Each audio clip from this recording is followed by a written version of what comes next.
천국같이 포근하고 깊은 호수처럼 찬란한 도시 안산시에서 세계를 품는 영적인 영웅을 위한 시사 예언 통찰력 프로그램을 제공합니다. 환영합니다. 참여해 주셔서 감사합니다.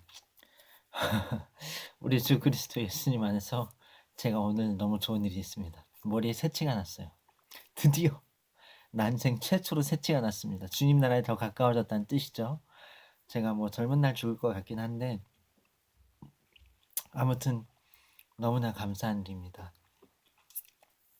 저 하나님께서 도우시는 일들에 감사하고 저 하나님께서 축복하시는 일들에 감사하지만 무엇보다도 천국으로 보내주시는 것에 감사하죠. 오늘은 이런 저의 난생 최초로 새체가 발견된 이런 날을 기념해서 나를 어떻게 예수님께서 이끌어 오셨나를 좀 회상할 수 있는 그런 얘기를 좀 드려보면서 함께 이 영상을 보시는 분께서도 어떤 그리스도 안에서의 교제가 있으셨으면 좋겠습니다. 저는 그래요. 모태신앙이었습니다. 어머니는 순복음교회에서 처녀 때 어, 어, 성가대 활동도 하시고 뭐 어린이부 교사 활동도 하시고 교사 활동에서 어린이부도 많이 부흥시켰대요. 100명이 넘었답니다. 목사님과 사모님과 팀을 이뤄서 늘 신방도 다니시고 목사님이 내 오른팔이다 이렇게 말씀하셨을 정도로 굉장히 뜨거우셨던 그런 순복음 교인이셨습니다. 전도사이기도 하셨고요. 아버지는 장로교 목회자이셨어요. 아버지는 장로교회에서 열심히 사역하셨고 어렸을 때 한 초등학교 때쯤에 어머니가 가출을 하셨습니다. 아버지는 할머니가 나중에 자라서 20살 넘어서 다시 정말 우연찮게 재회하게 돼서 이제 이렇게 다시 할머니와 그러니까 어머니와 아버지가 또 형제들과 그 모두가 이렇게 만날 수 있게 됐는데 그래서 아버지는 어렸을 때부터 제가 알기로는 초등학교만 나오셨거나 아니면 초등학교를 포함해서 고등학교까지 검정고시를 보셨어요.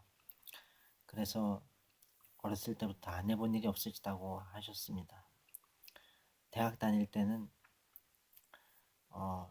그 한 알에 요만한 먹으면 잠이 안 오는 약 그거를 먹어가면서 주간에 공부하고 야간에 일하고 그렇게 하셨대요. 근데 처음에 요만한 거 먹는데 그게 안 먹히더랍니다. 계속 먹으니까. 그래서 두 알을 먹고 그러다가 그것도 내성이 생겨서 안 되니까 네 알을 먹었대요. 네 알. 그래서 아버지는 그렇게 뭐 시장에서 뭐 커피 이러면서 커피도 파시고 아무튼 대학원 때까지 계속 일을 하셨어요. 아버지는 어렸을 때부터. 그리고 목사가 되셨습니다. 그리고 어떤 목사님 사모님의 중매로 전주에 사시던 어머니와 서울에 사시던 아버지가 결혼을 하셨죠. 아버지 쪽 그 할아버지는 이제 그 이북 해주 사람이셨어요. 전쟁 전에 한국 전쟁 전에 해주에 사시다가 전쟁 때 피난 오셨는데 가족들은 거기 다 있고 이제 휴전선이 갈린 거죠. 그래서 남한 자유민주주의에서 할아버지께서 사셨는데 그렇게 할아버지 그리고 아버지 그리고 할머니 그리고 어머니 이렇게 그 밑에 제가 이렇게 낳았어요. 전 첫째 아들입니다. 이렇게 저는 첫째 아들로 태어났고 제가 자라면서 행한 것을 생각해 보면 글쎄요 뭐가 있을까요? 제가 받은 경험들을 생각해 보면 기억나는 게 어렸을 때 어머니가 나한테 택만아 너 들어가서 기도해라 그러셨어요. 기도해라. 처음엔 듣기가 싫다기보단 약간 귀찮거나 어린 마음에 좀 이렇게 그런 거 있잖아요. 왠지 그냥 엄마 말은 그냥 재밌게 노는 것만 좋아하고 근데 그날 제가 순종을 했어요. 방에 들어가서 이렇게 두 손 모으고 침대 2층 침대였는데 침대에 올라서 이렇게 기도를 했습니다. 하나님께 몇 분 정도 한 것 같아요. 그리고 나왔더니 엄마가 너무나 칭찬을 해주셨어요. 아 잘했다 최고 하나님 기뻐하실 거야 이러면서 어머니가 많이 칭찬해 주신 것을 기억을 합니다. 그때 사실 교회에 가서 예배 드리고 찬양하고 또 설교 말씀을 듣고 그럴 땐 그때 하나님이 내 예배를 받으신다. 또 하나님께서 그때 설교로 말씀하신다. 또 여러 가지로 그 교회 안에서의 여러 하나님의 사랑이 함께 있는 것을 늘 느꼈어요. 아버지가 담임 목사님이셨죠. 그런데 뭐 전도사님 이런 분 다 계셨고요. 교사 선생님들 계셨고 부장 집사님 뭐 계셨는데, 근데 방 안에서 내가 혼자 기도할 땐 사실 내가 그때 정말 하나님께 기도하고 있는 게 맞을까 이런 생각이 많이 들었었어요. 말하자면 하나님을 늘 의식하고 살진 않았던 거죠, 어렸을 때는. 그리고 자랐어요. 중학생이 되었고 열심히 공부했습니다. 그래서 경기도 안산시에서 당시 고등학교 중에 최고 위치에 있다는 고등학교에 입학을 했어요. 제가 그 고등학교 8회 졸업생입니다. 그리고 이제 고등학교에 들어가서 고등학교 1학년 때 엘리에셀이라는 찬양 선교 동아리에 들어갔습니다. 찬양 선교 동아리에 들어가서 거기서 이제 함께 찬양하고 예배하고 그랬어요.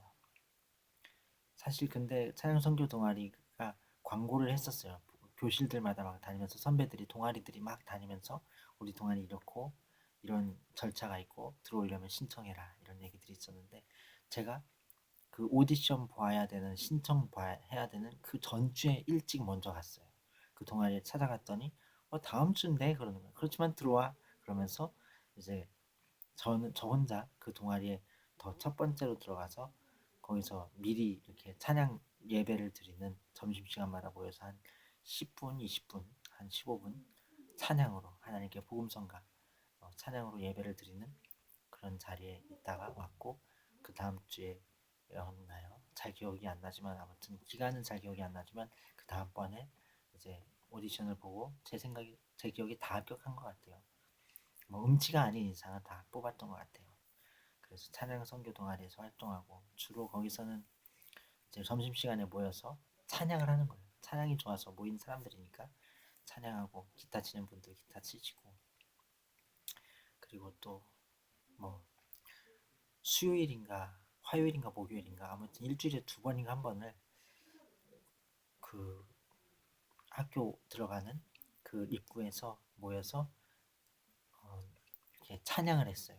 등교하는 학생들에게 찬양을 불러주었어요. 저희 학교가 미션 스쿨이었기 때문에 가능했던 거죠.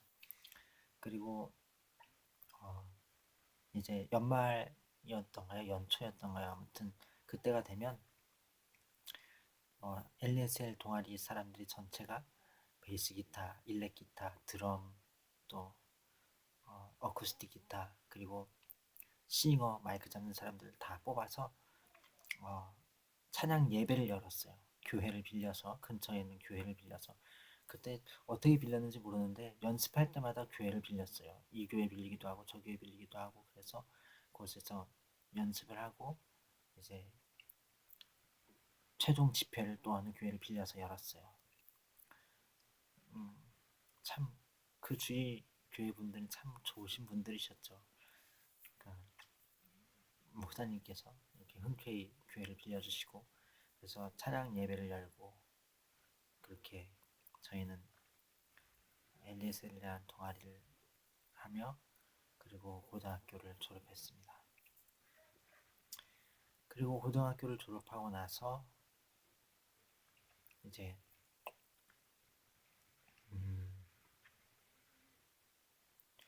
고등학교를 졸업하고 나서 글쎄요, 제 생각에 제가 알기로는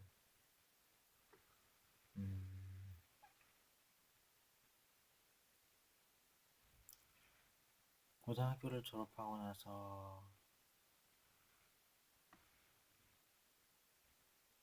대학을 가지 말아라라는 성령님의 음성을 받았어요. 그런데 그걸 꾹 숨겨두고 있다가 어머니가 권하는 대로 순복음교단의 대학교에 들어갔고, 아버지가 권하는 대로 신학과에 들어갔어요. 그래서 그 대학교 들어갔는데 글쎄요, 당연히 잘 되지 못했겠죠. 성령님 음성을 순종하지 않았으니. 그곳에서 정신적인 이상이 왔어요.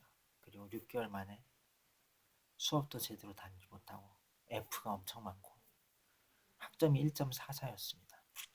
6개월 만에 자퇴를 했어요.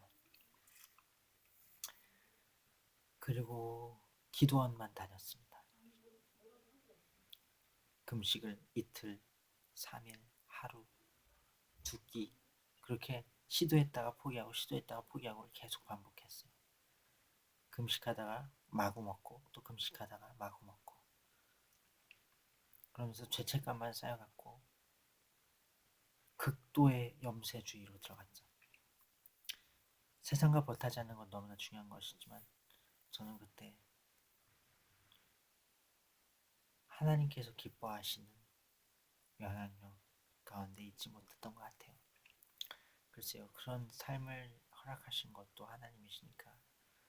그렇지만 제가 성경 말씀을 더 깊이 알고 더 따를 수 있었던 것은 군대에 들어갔을 때였습니다. 군대에 들어가서 군대에서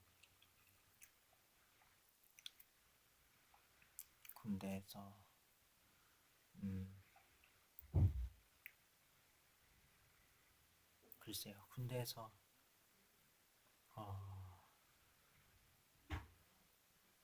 영창에 가게 되었고 육군교도소에 가게 되었고 또 일반인 교도소로 이송되어서 출소를 하게 되었어요.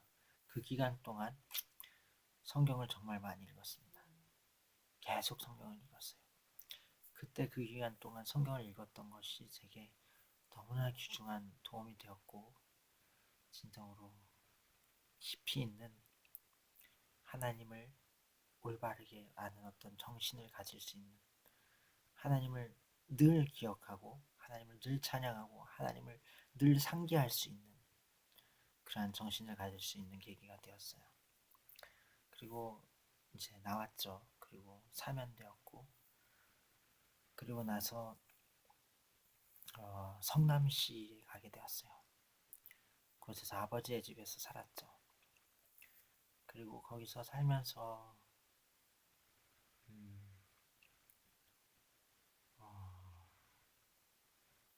그 공사 현장에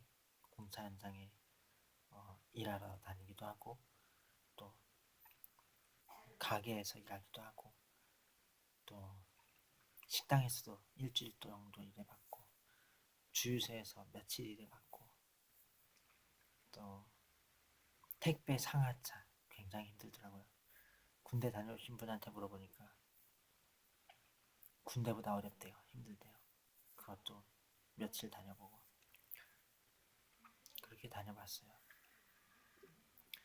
그러고 정신병원에 들어갔습니다. 증세가 심해졌던 거죠. 그때 교회도 안 다닌 지 꽤 되었어요. 그렇게 정신병원을 나왔을 때 어머니가 나를 보살펴 주셨고 나를 다시금 교회로 정착시켜 주셨습니다. 그리고 정말 축복된 교회 은혜와 진리 교회에서 많은 도움을 받았어요. 영적인 도움. 신자들은 아무도 몰라요. 그렇지만 목사님의 설교와 그 예배와 그 기도가 참으로 제게 축복이 되었어요. 그런 많은 도움을 받고 나서 저는 잠시 작은 개척교회 한 1년 정도 어린이 사역을 했습니다. 설교 사역을 했어요. 그리고 이제 거기를 좀 나오고 그리고 한동안 이곳도 다니고 저곳도 다니고 그러다가 하늘비전 교회라는 곳에 가게 되었어요. 그래서 지금 현재 여기 있습니다. 제가 지금까지 저를 인도하신 성령님께 감사드리는 것은 언제나 하나님의 은혜가 내 곁에 있었고 언제나 회개의 기회가 내 곁에 있었고 언제나 하나님께 대한 더 많은 순종의 그 방법들이 내 머릿속에 있었고 내가 나아갈 수 있었다는 거예요. 내 의지가 때로 그것을 고의적으로 거부할 때조차도 나는 언제든지 하나님을 기억하게 된, 말하자면 군대를 교도소를 출소한 이후로부터는 늘 하나님을 기억할 수 있었고 늘 하나님께로부터의 음성을 사람들을 통하여 들을 수 있었고 물론 사탄적인 것은 거부할 수 있었지만 언제든지 무엇이든지 하나님께 순종할 수 있는 여지가 있었고 회개할 수 있는 기회가 있었고 하나님께로부터 받는 은혜와 위로와 치유와 회복과 축복이 있었다는 거예요. 현재도 그렇습니다.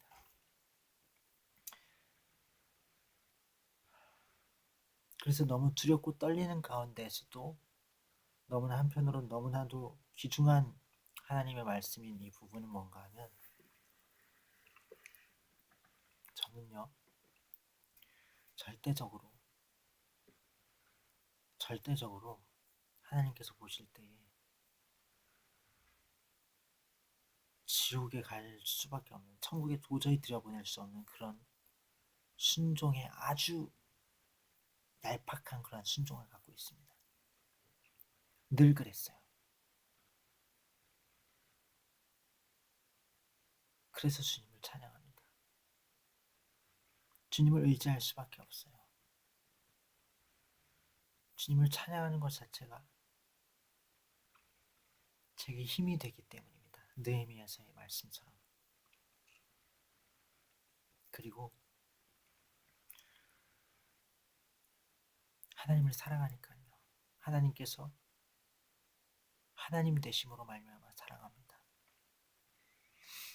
나를 최종적으로 지옥에 보내시든 천국에 들여보내시든 상관없이 하나님이시기 때문에 그래서 찬양하고 그래서 경배하고 그래서 감사하고 그래서 진실로 경외합니다. 저는 지금도 늘 힘쓰고 있어요. 그렇지만 그것이 한없이 부족하다는 걸 알아요. 늘 이런 생각을 갖고 있습니다. 내가 평생 이래서는 안 되는데 벌써 돌이켜보면 몇 년이 지났죠. 이런 부족한 순종 빨리 고쳐야 되는 줄 저는 믿습니다. 그리고 기대합니다. 주님께서 천국에서 주실 상급을 그리스도 예수님으로 말미암아 십자가의 그 보혈로 나의 부족함을 덮으시사 마침내는 하나님의 심판때에 이르지 않고 영원한 생명을 주실 주님의 그 은혜와 긍휼에 의지합니다. 제가 하는 얘기가 무슨 뜻인지 좀 더 알고 싶다면 로마서 11장 32절을 읽어보세요. 오늘은 이 정도 말씀드리고자 합니다. 기억하세요. 죽음을 기억할 때 가장 온전한 단순한 신뢰 안에서 주님을 향한 믿음으로 현재에 감사할 수 있습니다.